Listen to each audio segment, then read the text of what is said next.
Assalamualaikum warahmatullahi wabarakatuh. Saya Iftitah Den Furaida sebagai perwakilan dari kelompok 4 yang bertugas sebagai moderator akan membuka presentasi dengan judul Astronomi yang disusun oleh kelompok 4 offering A untuk memenuhi tugas ujian tengah semester mata kuliah Ilmu Kebumian. Sebelum memulai pemaparan materi, persilahkan saya untuk memperkenalkan anggota dari kelompok 4. Yang pertama, Hilma Farila dengan NIM 230351611339. Yang kedua, saya sendiri Iftitah Dian Furaida dengan NIM 230351611344. Yang ketiga, Kuril Aini dengan NIM 230351611346. Yang keempat, Rini Indriani dengan NIM 230351611348. Dan yang terakhir, Finandia Putri dengan NIM 230351611353. Berikut merupakan susunan materi yang akan kami bahas pada presentasi kali ini. Yang pertama, bola langit dan titik koordinat. Yang kedua, sistem koordinat horizon. Yang ketiga, sistem koordinat khatulistiwa. Yang keempat, sistem koordinat ekliptika.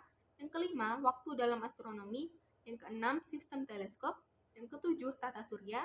Yang kedelapan, hukum Kepler. Yang kesembilan, falakiyah. Dan yang terakhir, gerhana. Pembahasan kita yang pertama yaitu bola langit. Bola langit merupakan suatu ruang berbentuk bola di mana semua benda langit tampak pada bidang melengkung tersebut. Bola langit bersifat egosentris, yang berarti bahwa pengamat akan selalu menjadi titik pusat. Bola langit juga dapat dibedakan menjadi 3 jenis, yaitu bola langit vertikal, bola langit miring, dan bola langit horizontal. Pada bola langit vertikal, pengamat berada di ekuator, sumbu bumi horizontal, bidang ekuator vertikal, dan semua benda langit beredar semu harian vertikal. Sedangkan pada bola langit miring, pengamat berada di antara khatulistiwa dengan kutub bumi, sumbu bumi miring, ekuator miring, dan semua benda langit beredar semu harian dengan lintasan miring atau sejajar dengan ekuator. Dan pada bola langit horizon, pengamat berada di kutub bidang khatulistiwa datar, sumbu bumi vertikal, semua benda langit beredar semu harian sejajar dengan khatulistiwa atau datar, dan benda langit di atas khatulistiwa tidak terbenam. Tata koordinat pada bola langit dapat digunakan untuk mencari letak suatu benda langit. Tata koordinat bola langit dapat dibedakan menjadi 3 jenis, yaitu tata koordinat horizon, tata koordinat khatulistiwa, dan tata koordinat ekliptika. Berikut merupakan gambaran dari ketiga tata koordinat bola langit. Sistem koordinat horizon merupakan salah satu sistem koordinat bola langit yang paling sederhana untuk menggambarkan posisi suatu benda langit dari permukaan bumi. Horizon membagi bola langit menjadi 2 bagian, yakni bagian atas horizon yang terlihat dan di bagian bawah horizon yang tak terlihat. Kutub di atas horizon dinamakan zenit, sedangkan kutub di bawah horizon dinamakan nadir. Jadi, satu-satunya kutub yang bisa kita lihat seumur hidup hanyalah zenit, dengan cara mendongakkan kepala tegak lurus melihat ke atas. Tata koordinat horizon hanya mempunyai 2 unsur, di antaranya azimut dan tinggi. Azimut adalah panjang busur yang dihitung dari titik acuan utara ke arah timur searah jarum jam sepanjang lingkaran horizon sampai ke titik kaki. Rentang azimut tata koordinat horizon adalah 0 derajat sampai 360 derajat. Sedangkan tinggi adalah panjang busur yang dihitung dari titik kaki di horizon sepanjang busur ketinggian ke arah zenit jika A positif dan ke arah nadir jika berharga negatif. Rentang tinggi tata koordinat horizon di antara negatif 90 derajat sampai 90 derajat. Ciri-ciri tata koordinat horizon yakni mempunyai titik kutub zenit dan nadir, mempunyai lingkaran lintang terbesar berupa lingkaran horizon, dan mempunyai lingkaran bujur berupa lingkaran vertikal melalui zenit dan nadir, serta tegak lurus terhadap lingkaran horizon. Kelebihan dan kelemahan sistem tata koordinat horizon. Yang pertama, kelebihan. Praktis, sederhana, dan lebih mudah dibayangkan letak bendanya pada bola langit. Kelemahannya yang pertama, pengaruh tempat. Apabila tempatnya berbeda, maka horizonnya juga akan berbeda. Yang kedua, pengaruh waktu. Terpengaruh oleh gerak harian.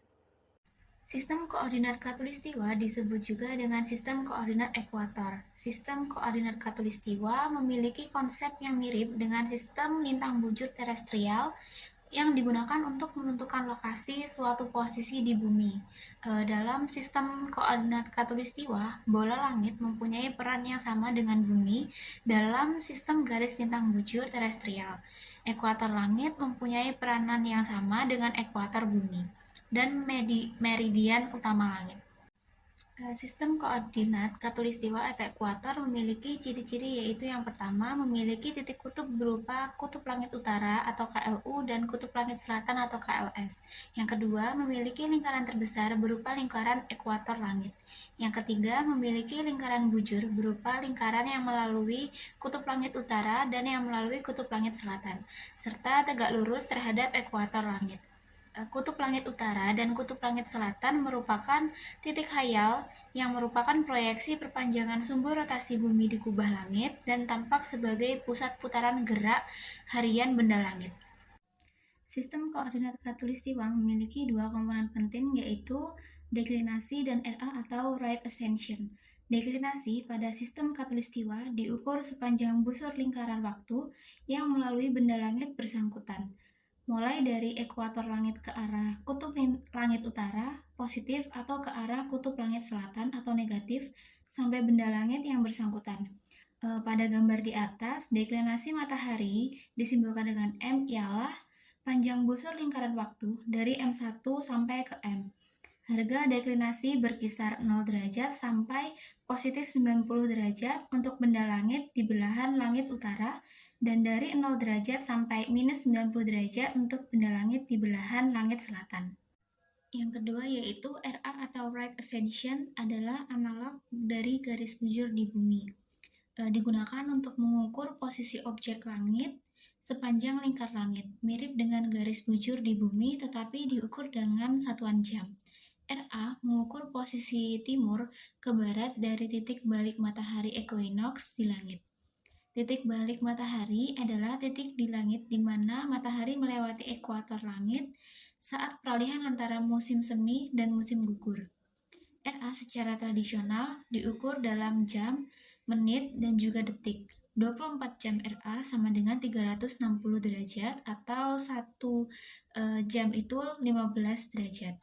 Dasar pemikiran untuk satuan ukuran ini didasarkan pada 24 jam atau waktu sidereal yang diperlukan benda untuk melakukan dua penyeberangan secara berturut-turut terhadap meridian lokal pengamat. Yang selanjutnya yaitu sistem koordinat eliptika. Sistem koordinat eliptika atau koordinat eliptis adalah sistem koordinat yang digunakan dalam astronomi dan astrologi untuk menentukan posisi matahari, bulan, serta planet-planet di langit. Sistem koordinat eliptika didasarkan pada bidang elips yang disebut elips ekliptik, yang merupakan bidang yang menggambarkan jalur semu yang diikuti oleh matahari sepanjang tahun di langit. Ekliptika memiliki kemiringan sebesar 23,5 derajat terhadap ekuator. Sistem koordinat ekliptika didefinisikan dengan dua komponen penting, yaitu bujur ekliptik yang dinyatakan dengan simbol gamma dan lintang ekliptik yang disimbolkan dengan simbol beta. Komponen sistem koordinat eliptika. Yang pertama yaitu bujur eliptik yang diukur sepanjang busur ekliptik mulai dari FE atau vernal equinox searah dengan arah rotasi bumi sampai perpotongannya dengan meridian ekliptik yang dilalui oleh benda langit. Yang kedua yaitu lintang ekliptik yang diukur sepanjang busur meridian ekliptik yang melalui benda langit yang bersangkutan, mulai dari ekliptik ke arah kutub utara ekliptika atau positif atau ke arah kutub selatan ekliptik atau negatif sampai benda langit yang bersangkutan. Berdasarkan gambar di atas, bujur ekliptik matahari M ialah panjang busur ekliptik dari FE sampai dengan M. Harga bujur ekliptik berkisar 0 derajat atau 0 jam sampai 360 derajat atau 24 jam. Lintang ekliptik matahari M berharga 0 karena matahari M terletak pada ekliptik. Harga lintang ekliptik berkisar dari 0 derajat sampai positif 90 derajat untuk benda langit yang terletak di sebelah utara ekliptik dan dari 0 derajat sampai minus 90 derajat untuk benda langit yang terletak di sebelah selatan ekliptik. Kemudian adalah waktu dalam astronomi. Waktu adalah konsep dasar yang berkaitan dengan terjadinya peristiwa. Dengan kata lain, urutan yang pasti di mana peristiwa secara tak serentak tahunan simultan itu terjadi. Penyebabnya adalah karena rotasi bumi pada porosnya yang telah memberikan kita satuan waktu yang paling dasar, yaitu hari. Nantinya hal ini akan menghasilkan unit yang lebih besar seperti bulan, tahun, dan unit yang lebih kecil seperti jam, menit, dan detik. Kemudian ada pembagian waktu. Nah, berdasarkan fenomena yang dipakai untuk menentukan skala waktu, maka dikenal sistem-sistem sebagai berikut. Yang pertama adalah waktu bintang, yang didasarkan pada fenomena rotasi harian bumi pada sumbunya. Kemudian yang kedua ada waktu matahari, yang didasarkan pada fenomena rotasi bumi pada sumbunya dengan komponen gerakan di bola langit, yaitu gerakan pada lingkaran ekliptika. Kemudian yang ketiga adalah waktu ephemeris, yang didasarkan pada fenomena revolusi bumi di sekitar matahari. Kemudian yang terakhir adalah waktu atom, yang didasarkan pada fenomena oscilasi elektromagnetik karena suatu transisi kuantum suatu atom. Selain itu, ada juga beberapa jenis waktu yang dipakai untuk menentukan skala waktu dalam astronomi. Yang pertama adalah apparent solar time, yaitu waktu matahari hakiki yang diukur atau ditentukan oleh sudut jam matahari dan berdasarkan lokasi pengamatan dari bumi. Istilah lain untuk waktu yang didasarkan pada perjalanan matahari sebenarnya ini disebut dalam al-waqt asy-syams, yang dalam bahasa Arab artinya waktu istiwa. Kemudian yang kedua ada main solar time atau waktu matahari. Nah, rotasi bumi pada sumbunya dan revolusi bumi sekeliling mataharinya keduanya tidak seragam. Rotasi bumi itu mengalami perlambatan dan tidak teratur, sedangkan revolusi bumi sekeliling matahari pada lingkaran ekliptika itu tidak seragam. Pergerakan matahari sejati pada lingkaran ekliptika yang tidak seragam, maka kurang ideal jika digunakan sebagai acuan sistem waktu. Perlu adanya pergerakan matahari menengah yang dikarakteristir pergerakannya seragam di lingkaran ekliptika. Antara main solar time dan apparent solar time itu terdapat selisih. Selisih ini bisa dilihat bahwa matahari terbit, kulminasi, dan terbenam dalam waktu yang tidak sama. Selisih ini disebut dengan equation of time, yang secara harfiah berarti persamaan waktu. Kemudian yang ketiga ada sidereal time atau waktu bintang, waktu yang didasarkan pada peredaran harian bintang-bintang. Sekali peredaran bintang di langit memerlukan waktu 23 jam 56 menit 4099 detik menurut waktu matahari menengah atau solar main time. Jam 00.00 waktu bintang adalah ketika titik Aries berakumulasi di atas. Waktu bintang ini digunakan dalam praktik pengamatan astronomi, terutama untuk menentukan sudut waktu jam bintang. Kemudian yang keempat ada Greenwich Mean Time atau GMT.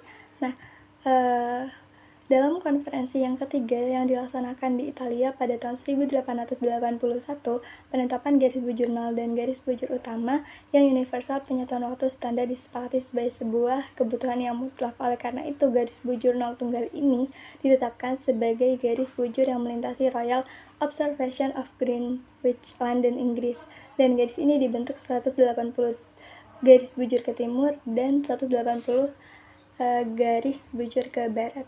Kemudian ada Universal Time Coordinate atau UTC. Nah, untuk penyiaran tanda waktu dengan skala waktu yang konstan, maka dipakailah jam atom dengan skala waktu yang dinamakan Universal Time Coordinate atau UTC. Skala waktu ini dipelihara oleh BIH, yaitu Bureau International de l'Air, yang berkedudukan observatorium di Paris, Prancis, dan kesepakatannya sama dengan jam atom. Skala waktu UTC ini dipelihara sedemikian rupa agar tidak berselisih jauh dengan UTC. Kemudian yang keenam ada Land Surface Temperature atau LST. LST ini didefinisikan sebagai kondisi suhu bagian terluar dari suatu objek yang ada di permukaan tanah. Pada umumnya nilai Land Surface Temperature tertinggi ini akan terdapat pada pusat kota dan menurun secara bertahap ke arah pinggir kota sampai ke desa. Kemudian yang keenam ada Land Surface Temperature atau LST. LST ini didefinisikan sebagai kondisi suhu bagian terluar dari suatu objek yang ada di permukaan tanah. Pada umumnya nilai Land Surface Temperature tertinggi ini akan terdapat pada pusat kota dan menurun secara bertahap ke arah pinggir kota sampai ke desa. Kemudian ada teleskop. Teleskop adalah sebuah perangkat optik yang digunakan untuk menambah kemampuan mata dalam melihat benda jauh yang redup.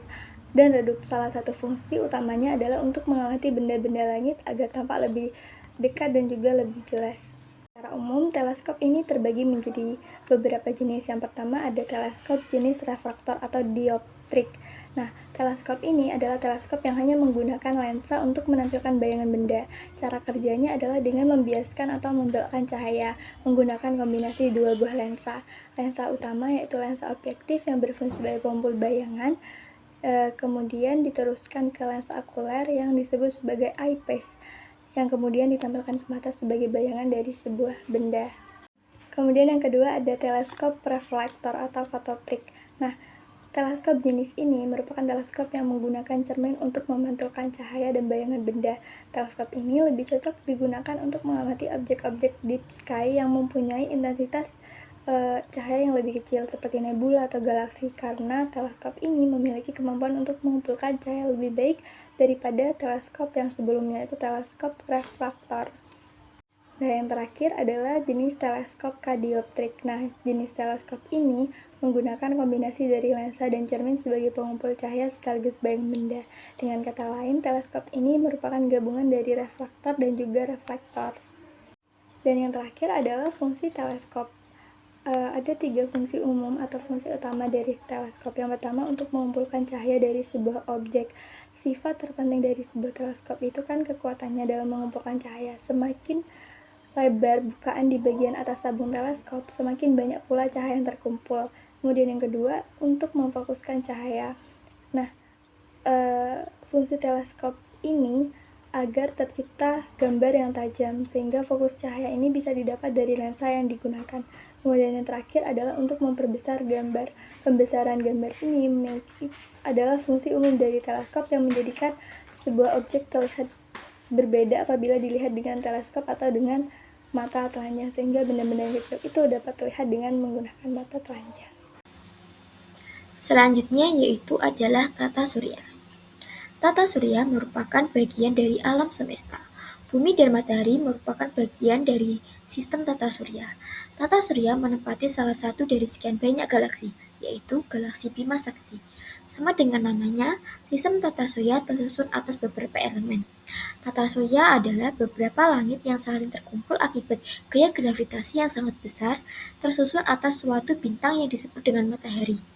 Matahari memiliki gaya gravitasi sangat besar yang kemudian menyebabkan benda-benda langit di sekitarnya bergerak mengelilingi matahari. Teori-teori dalam tata surya, yaitu teori dalam tata surya dibagi menjadi 3. Yang pertama, teori nebula atau teori kabut. Yang kedua yaitu teori awan debu. Yang ketiga, teori planetesimal. Yang pertama yaitu adalah teori nebula atau teori kabut. Teori nebula ditemukan oleh Immanuel Kant dan Pierre Simon Laplace, menjelaskan bahwa tata surya kita berasal dari kabut yang awalnya terbentuk bola besar. Proses evolusi kabut ini melibatkan perubahan menjadi ukuran yang lebih kecil dengan perputaran yang semakin cepat. Seiring berjalannya waktu, kabut ini mulai menyusut pada kutubnya dan membesar pada ekuatornya. Menjelaskan, gelang-gelang yang ditemukan berkumpul menjadi kumpalan-kumpalan yang kita kenal sebagai planet dan satelit. Bagian tengah dari kabut gas ini pada akhirnya menjadi matahari. Dengan demikian, teori nebula ini menjelaskan tentang asal-usul tata surya kita dari sebuah kabut gas yang mengalami serangkaian transformasi hingga membentuk sistem tata surya yang kompleks. Yang kedua yaitu adalah teori awan debu. Teori awan debu merupakan teori tata surya yang ditemukan oleh Gerard Peter Kuiper dan Carl von Weizsäcker. Teori awan debu juga dikenal dengan the dust cloud theory. Teori awan debu meyakini bahwa tata surya terbentuk dari adanya gumpalan dari awan yang tersumbat. Pemampatan merupakan proses yang diyakini terjadi dalam pembentukan matahari dan planet. Teori ini menjelaskan adanya proses penyumbatan partikel-partikel debu.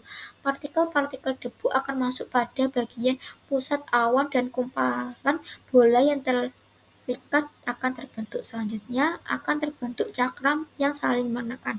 Tekan tersebut akan menghasilkan panas dan pijar.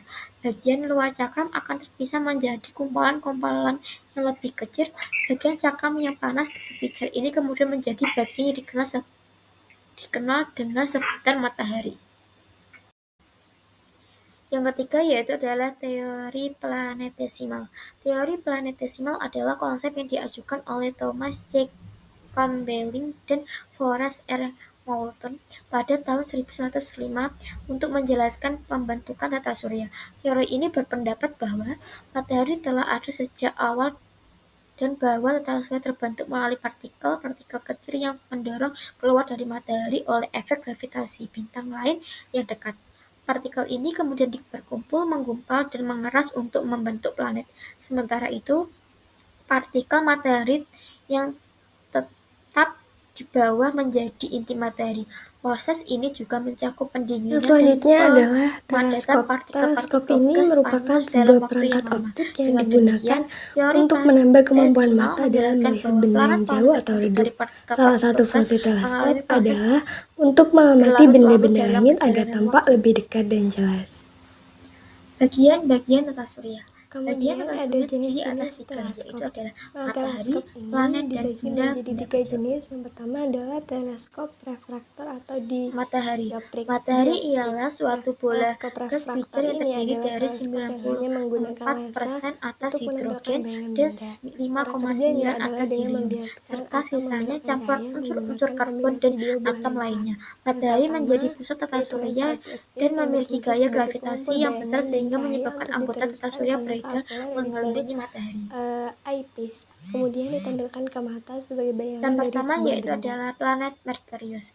Merkurius merupakan planet terdekat dari matahari, Teleskop memiliki jarak reflektor sekitar atau katoprik. 58,5 juta Teleskop kilometer ini dari merupakan matahari. jenis Planet teleskop ini yang tidak memiliki menggunakan satelit cermin dan untuk memantulkan cahaya dan menghadapi bayangan suhu benda. ekstrim Nah, mencapai teleskop ini lebih cocok 450 digunakan derajat untuk mengamati Celcius objek-objek pada di siang hari sky dan yang turun mempunyai hingga intensitas minus cahaya kecil, 180 seperti derajat nebula Celcius atau pada malam galaksi. hari. Karena teleskop ini memiliki Merkurius juga kemampuan untuk merupakan mengumpulkan planet terkecil cahaya di yang tata lebih surya, baik daripada dengan teleskop diameter refraktor. sekitar 4.878 km. Yang kedua yaitu adalah planet Venus.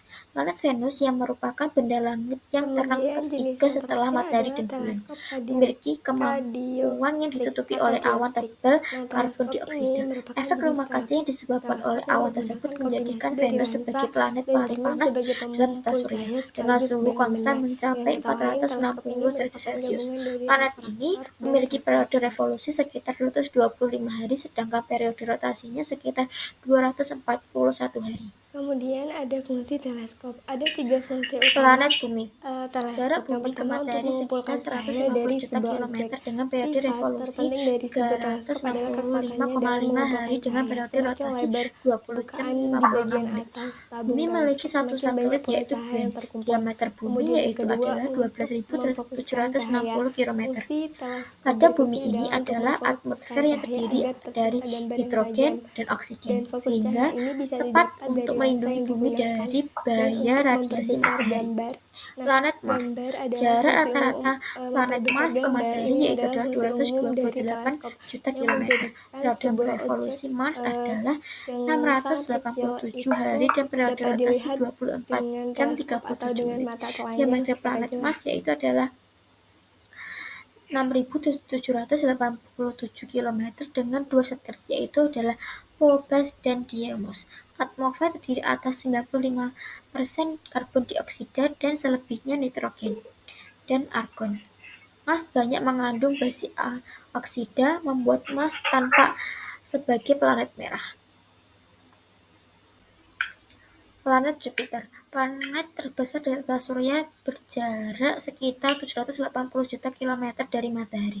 Planet ini memiliki periode revolusi sekitar 11,86 tahun dengan periode rotasi cepat hanya 9,8 jam, dengan diameter mencapai 139 km dengan massa sekitar 1,9 kali 10⁻27 kg. Jupiter memiliki kekuatan gravitasi yang sangat besar.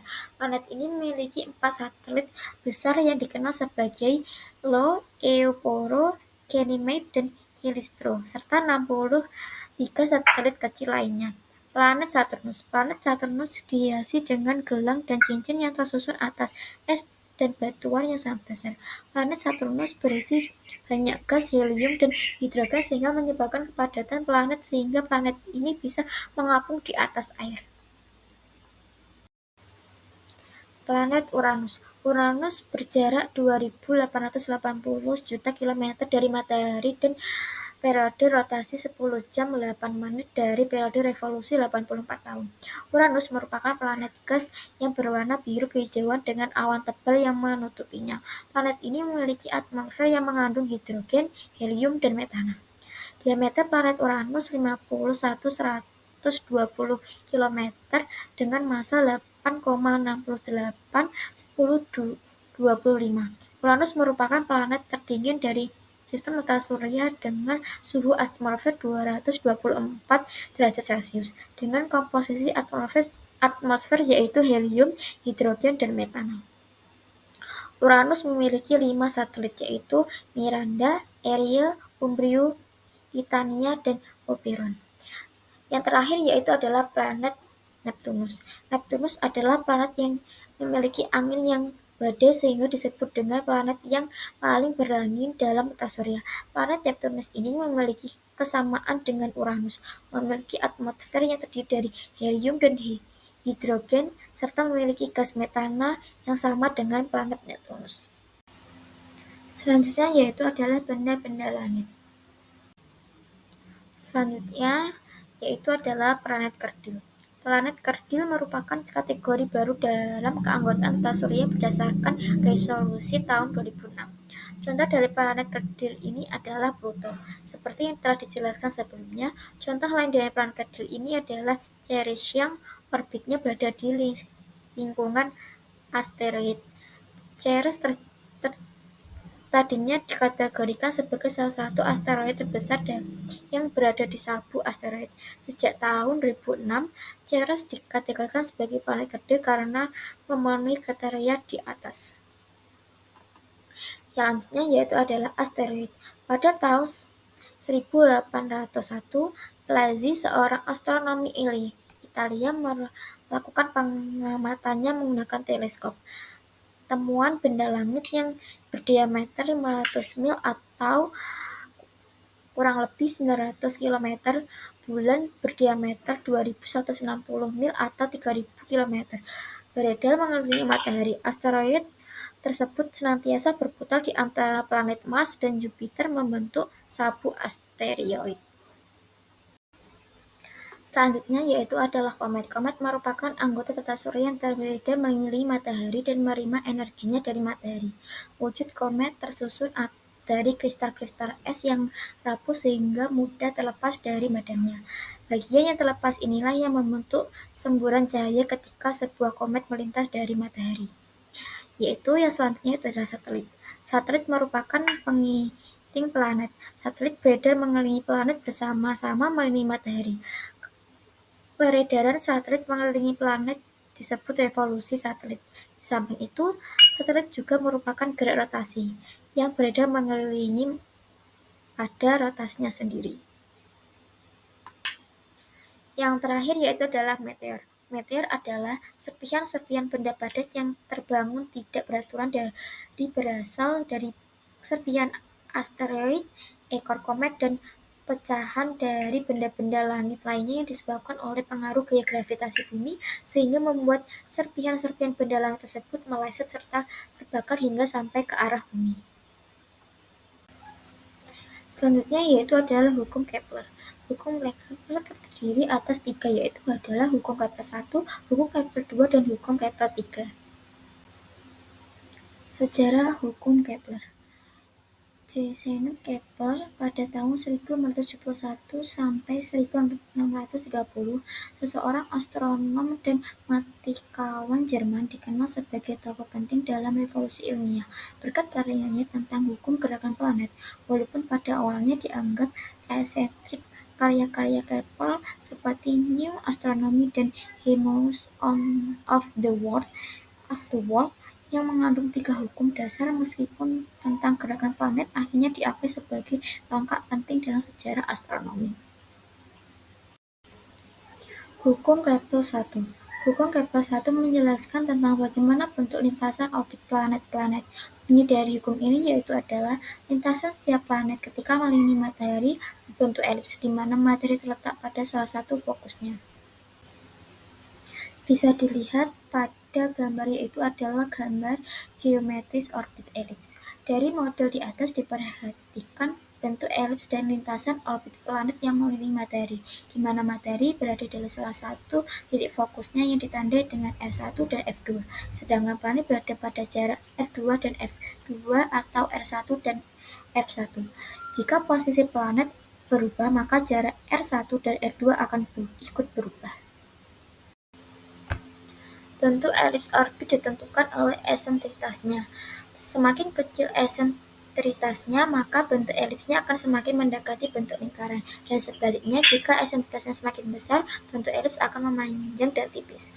Ketika planet berada pada jarak terjauh dari matahari, maka pada saat itu planet berada pada titik aphelions. Letaknya pada gambar yaitu pada ujung kiri elips sebelah kiri F1.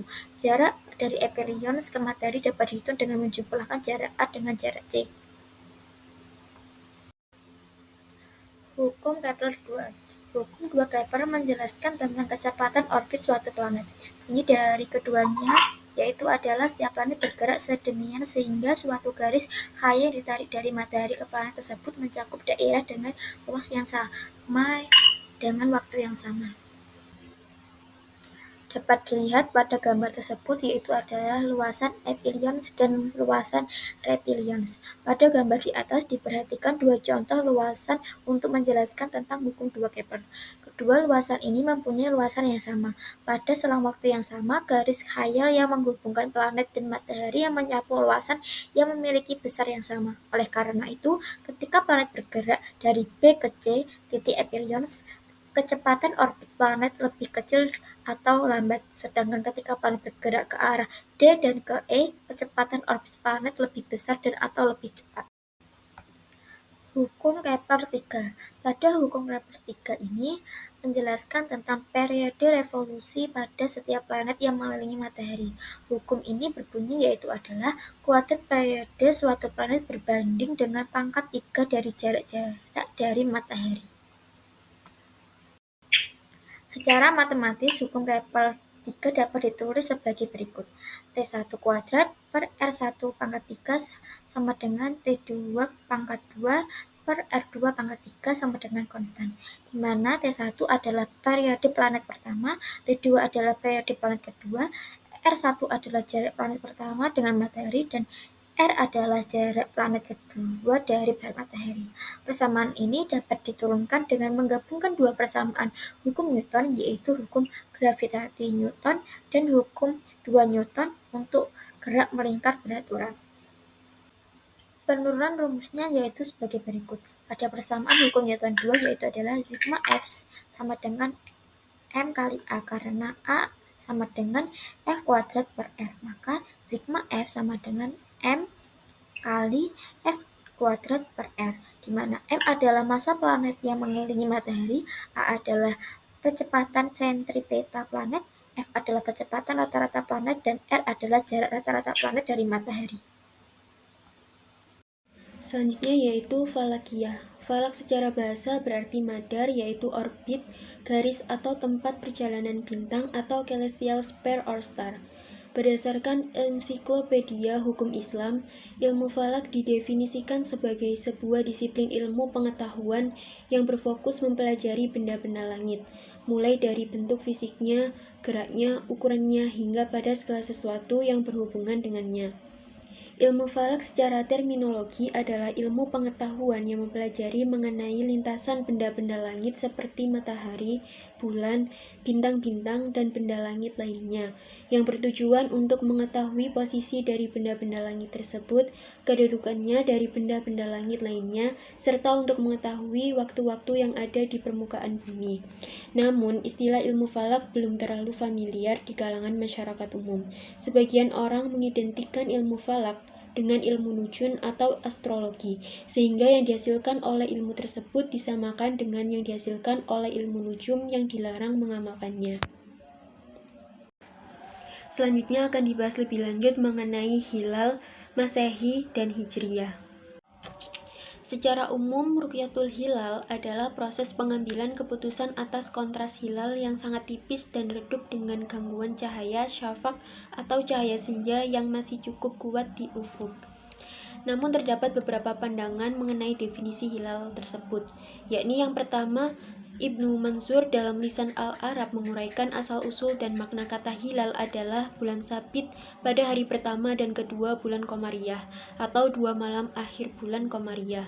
Yang kedua, Al-Qamus Al-Muhit menjelaskan bahwa yang dimaksud hilal adalah bulan sabit 2-3 malam dari awal bulan atau 7-2 malam hari akhir bulan. Dan yang terakhir, menurut Kamus Al-Munawwir menjelaskan berbagai makna dari kata hilal yang memiliki 12 makna. Makna-makna yang dimaksud adalah yang pertama bulan sabit, yang kedua cap, selar pada unta, yang ketiga bulan yang terlihat pada awal bulan, yang keempat unta yang kurus, yang kelima curah hujan, yang keenam kulit kelongsong ular, yang ketujuh permulaan hujan, yang kedelapan debu, yang kesembilan air sedikit, yang kesepuluh ular jantan, yang kesebelas warna putih pada pangkal kuku, dan yang terakhir yaitu anak muda yang bagus. Ruqyat hilal adalah cara termudah yang diajarkan Rasul dalam penentuan awal bulan Hijriyah, khususnya untuk Ramadan dan Syawal. Secara khusus, Al-Quran juga menyebut bahwa hilal digunakan untuk penentuan waktu ibadah haji. Hilal menjadi penentu awal bulan karena batasnya jelas. Ketampakan hilal didahului bulan sabit tua, lalu disusul bulan mati, yaitu malam tanpa ketampakan bulan. Namun dalam prakteknya, ruqyat hilal saat ini dianggap sangat sulit. Ada dua alasan yang mendukung pernyataan tersebut. Yang pertama, sudah ada metode alternatif yang dianggap akurat dan paling mudah, yaitu hisab posisi hilal. Yang kedua, gangguan cuaca dan gangguan cahaya di ufuk barat. Alasan pertama sebenarnya bukan masalah bagi para pengamat ruqyat, karena pelaksanaan ruqyat adalah bagian ta'abudi atau ketaatan dalam melaksanakan sunnah Rasul. Waktu dalam kenyataannya seringkali para peruqyat juga terpengaruh hasil ruqyat. Dalam beberapa kasus ada kesaksian ruqyat yang justru diragukan secara astronomi karena posisi bulan yang terlalu rendah. Selanjutnya yaitu ada dua penanggalan yang saat ini digunakan oleh umat manusia, yaitu kalender Masehi yang digunakan secara umum dan kalender Hijriyah yang digunakan oleh umat Islam. Jadi Masehi, penanggalan Masehi yang saat ini digunakan secara umum oleh umat manusia sebenarnya merupakan kalender Gregorius. Kalender Gregorius atau Gregorian adalah penanggalan yang paling banyak digunakan oleh orang barat, yaitu sistem penanggalan yang dibangun oleh Paus Gregorius dan dikenalkan kepada dunia di antara tanggal 4 dan 15 Oktober 1582 Masehi. Penanggalan ini merupakan modifikasi kalender Julius yang pertama kali diusulkan oleh Aloysius Lilius dari Napoli, Italia, dan disetujui oleh Paus Gregorius. Sistem penanggalan tahun kalender ini berdasarkan tahun Masehi yang perhitungan tahunnya dimulai dari lahirnya Isa Al-Masih. Oleh karena itu, kalender ini juga disebut dengan kalender Masehi yang merujuk pada Isa Al-Masih. Sebutan Masehi inilah yang lebih populer bagi masyarakat Indonesia dibandingkan istilah-istilah yang lain. Pada tahun 1582 Masehi terjadi siklus yang menyebabkan pergeseran tanggal penunjuk kedudukan matahari terhadap titik Aries atau titik vernal equinox secara sistematis atau bisa disebut dengan awal dari musim semi. Hal ini dapat dilihat pada gambar bola langit tersebut. Dari gambar bola langit tersebut, besar pergeseran itu menjadi sehari lebih cepat dalam jangka 134 tahun atau 0,78 hari per abad. Musim semi yang seharusnya terjadi pada tanggal 21 Maret 1582 Masehi, ini terjadi pada 11 Maret 1582 Masehi. Karena pergeseran inilah, maka Paus Gregorius melakukan revisi dengan memotong 10 hari. Jadi dari tanggal 4 Oktober 1582 Masehi, lalu keesokan harinya langsung menjadi tanggal 14 Oktober 1582 Masehi. Ketetapan tahun ini sudah terjadi sejak tahun 1582 Masehi oleh Paus Gregorius yang telah merevisi kalender Julian. Ketetapan Paus Gregorius pada tanggal 21 Maret 1582 Masehi adalah sebagai berikut. Yang pertama, setiap tahun yang habis dibagi 100 meskipun habis dibagi 4 tidak lagi menjadi tahun kabisat. Yang kedua, setiap 400 tahun sekali diadakan pembulatan 1 hari. Jadi meski habis dibagi 100, maka tetap menjadi tahun kabisat. Dan yang terakhir, dilakukan pemotongan hari, yaitu sesudah tanggal 4 Oktober 1582, hari berikutnya langsung menjadi tanggal 15 Oktober 1582. Jadi tanggal 5 sampai 14 Oktober 1582 selama 10 hari tidak pernah ada dalam penanggalan Masehi. Penanggalan Masehi dalam menentukan jumlah bilangan hari dalam perhitungan satu bulannya menggunakan hitungan peredaran bumi mengelilingi matahari yang berjumlah antara 365 atau 366 hari.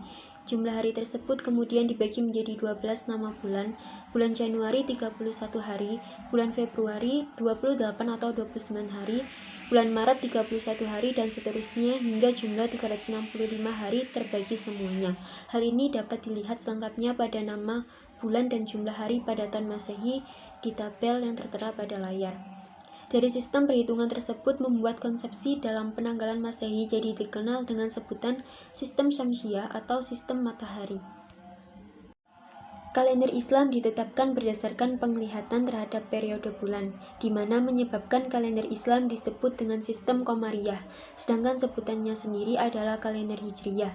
Kalender Qamariyah biasa disebut kalender Hijriyah atau kalender Islam, yaitu kalender yang berdasarkan perjalanan bulan dan awal bulannya dimulai jika setelah terjadi ijtima, matahari tenggelam terlebih dahulu dibandingkan dengan bulan atau bulan setelah matahari terbenam. Pada saat itu posisi hilal di atas ufuk untuk seluruh wilayah. Hijriyah berasal dari bahasa Arab, yaitu kata nisbah dari fi'il madi hajaro yang artinya memutus atau meninggalkan. Dapat dipahami bahwa penanggalan Hijriyah erat kaitannya dengan hijrah Nabi Muhammad SAW dari kota Mekkah ke kota Madinah. Selanjutnya yaitu terdapat dua sistem kalender Hijriyah. Yang pertama, awal tahun kalender Hijriyah. Awal tahun dalam kalender Hijriyah adalah waktu setelah terbenamnya matahari pada awal bulan Muharram. 1 tahun dalam kalender Hijriyah terdiri atas 12 bulan, yang lamanya 29 atau 30 hari. Terdapat beberapa pendapat mengenai awal perhitungan kalender Hijriyah. Akan tetapi, kata yang disepakati adalah bahwa tahun Hijriyah dimulai saat Nabi Muhammad melakukan hijrah ke Madinah. Nama bulan dan hari masih menggunakan nama bulan dan hari pada kalender Arab pra-Islam. Bulannya dimulai dari Muharram dan diakhiri pada bulan Zulhijjah.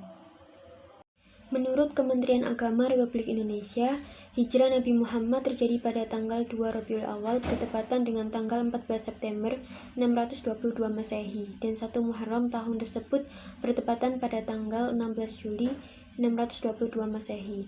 Dan selanjutnya, menurut Kementerian Agama Republik Indonesia, bagi yang berpegangan pada hisab, 1 Muharram jatuh pada tanggal 14 dan 15 Juli. Karena pada saat itu tinggi hilal sudah mencapai batas tertingginya.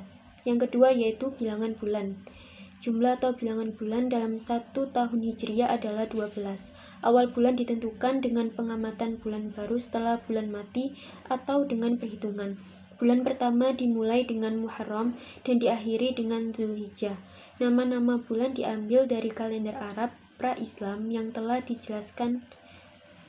Bulan-bulan tersebut tidak diganti oleh Rasulullah karena selain sudah populer di masyarakat, saat itu juga karena tidak mengandung kemusyrikan. Nama-nama bulan dalam kalender Hijriyah selengkapnya dapat dilihat pada tabel. Yang pertama yaitu Muharram, bulan yang diharamkan melakukan peperangan. Yang kedua, Safar, bulan ketika daun-daun mengering dan berwarna kuning. Yang ketiga, Rabiul Awal, musim gugur 1. Rabiul Tsani, musim gugur 2, Jumadal Awal, musim dingin atau beku 1, Jumada As-Tsaniyah, musim dingin atau beku 2, Rajab, bulan ketika salju mencair, Sya'ban, bulan ketika turun ke lembah, Ramadan, bulan panas terik, Syawal, bulan peningkatan atau suhu panas, Dzulqa'dah, bulan istirahat dalam musim panas, dan Dzulhijjah, bulan yang padanya terdapat peristiwa haji. Nama-nama hari yang berjumlah 7 hari dikelompokkan menjadi 1 pekan atau dalam bahasa Arab disebut dengan usbu. Hal ini juga melanjutkan tradisi Arab pra-Islam dan tidak ada kaitannya dengan prinsip-prinsip agama Islam. Nama-nama hari dalam satu pekan kalender Hijriah selengkapnya dapat dilihat pada tabel, yaitu yang pertama Al-Ahad, yang kedua Al-Isnain, yang ketiga As-Sulatsa, yang keempat Al-Arbi'ah, yang kelima Al-Khamis, yang keenam Al-Jumu'ah, dan yang terakhir As-Sabtu. Selanjutnya yaitu akan dijelaskan mengenai gerhana. Gerhana secara bahasa diartikan sebagai suatu kejadian di mana tertutupnya sumber cahaya oleh benda lain. Dilihat dari segi astronomi, gerhana merupakan tertutupnya arah pandang pengamatan benda langit oleh benda langit lainnya yang lebih dekat dengan pengamat. Gerhana dibagi menjadi dua, yaitu gerhana matahari dan gerhana bulan. Yang pertama yaitu gerhana matahari. Jadi perlu diketahui, gerhana matahari merupakan fenomena alam yang terjadi pada benda langit, yaitu matahari. Gerhana matahari adalah fenomena yang termasuk langka. Hal tersebut dikarenakan waktu kejadiannya yang hanya terjadi setelah puluhan atau ratusan tahun. Selang waktu ini jauh lebih panjang dibandingkan dengan fenomena gerhana bulan. Gerhana matahari merupakan suatu kondisi di mana matahari, bulan, dan bumi berada pada satu garis lurus. Hal ini akan menyebabkan matahari terhalang atau tertutup oleh bulan. Gerhana matahari terjadi dalam rentang waktu beberapa menit dan menyebabkan bumi menjadi gelap gulita. Hal itu akibat sinar matahari tidak sampai ke bumi. Saat fenomena gerhana matahari terjadi, hanya beberapa wilayah atau area dari bumi yang menjadi gelap, sedangkan beberapa area sisanya tidak menjadi gelap. Posisi matahari, bulan, dan bumi saat terjadinya gerhana matahari dapat dilihat pada gambar yang tertera pada layar. Jadi terjadinya gerhana matahari adalah akibat dari posisi matahari, bulan, dan bumi yang menempati satu garis lurus. Posisi berurutan matahari, bulan, dan bumi ini menyebabkan bulan berada di antara matahari dan bumi. Kondisi ini akan menyebabkan cahaya matahari yang biasanya langsung sampai menyinari bumi akan terhalang oleh bulan. Bulan dapat menghalangi cahaya matahari yang seharusnya jatuh ke bumi, baik sebagian atau seluruhnya. Pada gambar tersebut juga dapat dijelaskan posisi yang ditunjukkan pada gambar di atas. Matahari, bulan, bumi berada pada satu garis lurus akan menyebabkan bumi tidak dapat menerima sinar matahari untuk beberapa menit. Bulan memiliki ukuran yang lebih kecil jika dibandingkan dengan ukuran matahari yang sangat besar, namun dapat menghalangi cahaya matahari, baik sebagian atau seluruhnya. Hal ini disebabkan oleh jarak rata-rata bulan yang lebih dekat dengan bumi, yaitu 384.400 km, sedangkan jarak rata-rata bumi dengan matahari lebih jauh, yaitu 149.680.000 km. Peristiwa gerhana matahari terbagi menjadi 4 macam. Yang pertama yaitu gerhana matahari total, gerhana matahari sebagian, gerhana matahari cincin, dan gerhana matahari hibrida. Yang pertama akan dijelaskan mengenai gerhana matahari total. Jadi gerhana matahari total terjadi apabila bulatan matahari ditutup seutuhnya oleh bulatan bulan. Ketika itu bulatan bulan sama besar atau bahkan lebih besar dari bulatan matahari. Ukuran bulatan matahari dan bulatan bulan sendiri berubah-ubah tergantung pada masing-masing jarak bumi bulan dan bumi matahari. Selengkapnya dapat dilihat pada gambar di layar. Gerhana matahari sebagian terjadi apabila bulatan bulan atau saat puncak gerhana hanya menutup sebagian dari bulatan matahari. Pada gerhana ini selalu ada bagian dari bulatan matahari yang tidak tertutup oleh piringan bulan. Selengkapnya, proses atau terjadinya gerhana matahari sebagian dapat dilihat pada gambar di layar. Selanjutnya yaitu gerhana matahari cincin. Terjadi apabila bulatan bulan atau saat puncak gerhana hanya menghalangi sebagian dari bulatan matahari.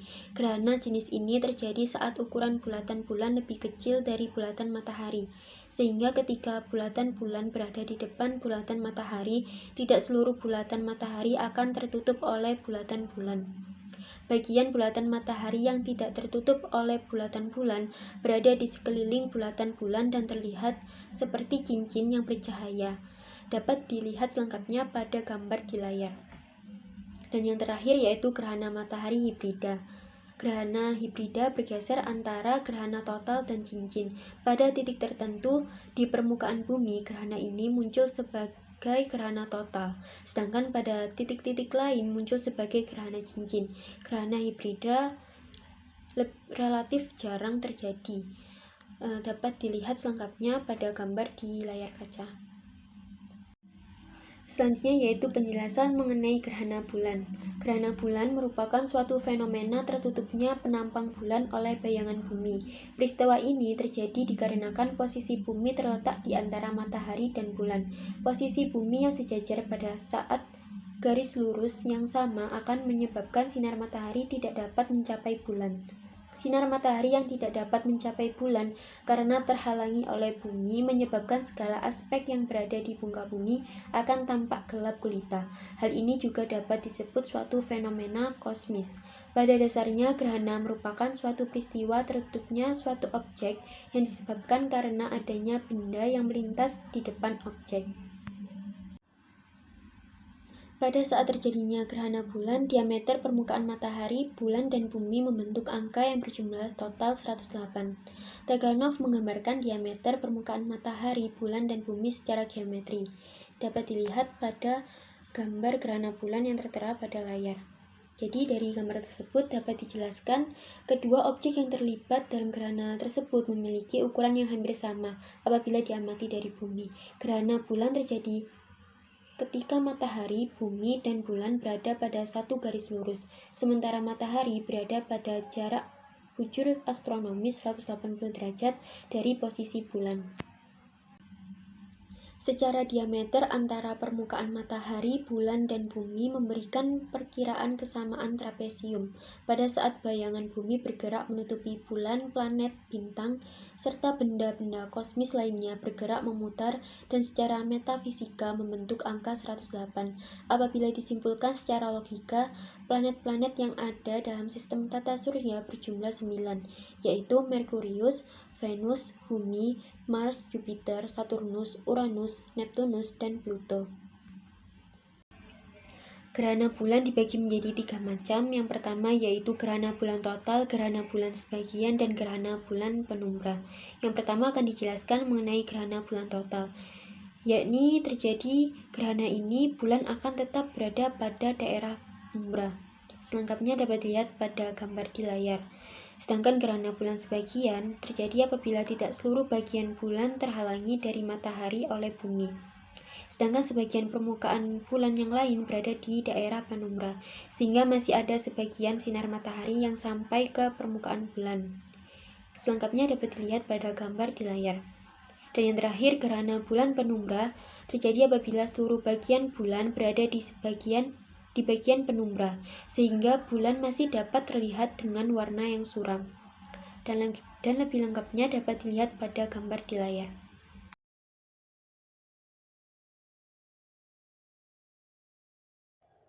Berikut merupakan kumpulan daftar pustaka yang telah kami kutip. Sekian presentasi kali ini. Saya sebagai perwakilan kelompok 4 dan juga sebagai moderator mengucapkan terima kasih dan memohon maaf apabila terdapat kekurangan dan kesalahan pengucapan. Terima kasih. Wassalamualaikum warahmatullahi wabarakatuh.